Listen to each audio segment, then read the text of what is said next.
Hello guys, welcome to Abby Unfiltered TV and let's have dinner together. Mapansin nyo siguro, iba-iba yung dinner ko ngayon. I have Taiwanese chicken and Taiwanese fried chicken and we have tempura.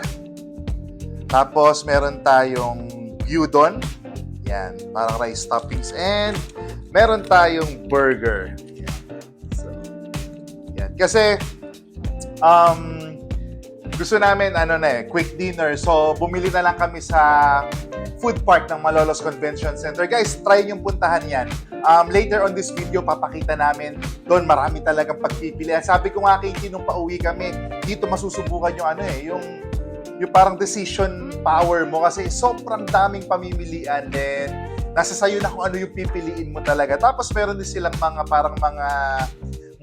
tinitindang mga damit dyan, mga laruan, parang Baguio Night Market. So, ganun yung dating yan. So, try nyo yan sa Malolos. So, itong tempura, hindi ko na to itatry kasi nga po, nabanggit ko naman sa mga matagal na nating followers and subscribers dyan na allergic po ako sa seafoods. Hindi lang halata na may allergy ako, pero allergy ako sa mga seafoods. So, try natin itong Taiwanese chicken. Ito talaga order ni Tin. Ito. Tapos ito kay Kaya.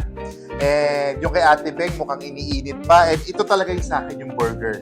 So, tikman lang natin para lang ma-review natin kung ano talaga yung lasa niya. Wow, parang ang tender naman yan, no? Kasi very, very rare sa mga nabibili natin chicken na mapuputol ng plastic na spoon and fork. Wow! Nasarap. Hindi ko ma-explain kasi hindi ako food expert. Pero, meron siyang distinct na lasa na parang natikman ko nung pumunta kami ng Hong Kong. Hindi ko alam kung ano siya, pero masarap. Natikman ko na yung lasa na yan eh. Parang, meron siyang layer ng flavor. Wow naman, parang food expert na. Pero masarap siya talaga. Sobrang tender niya.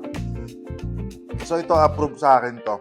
Ito guys, sabi ko, malamang ang mga pag-review nitong tempura si Kaya. Pero kanina, tumikim na siya dito. Approve daw sa kanya, masarap. Tapos ito, gyudon. Oh. So, lagyan natin ng beef to, malamang. Beef. Lagyan natin ng egg. Hello, Ate Beng. Tahimik si Ate Beng, nasa sulok. Na-miss niya yata kami, maghapon kami wala.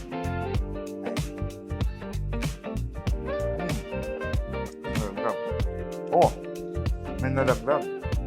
Sayang. Wala pang 3 seconds.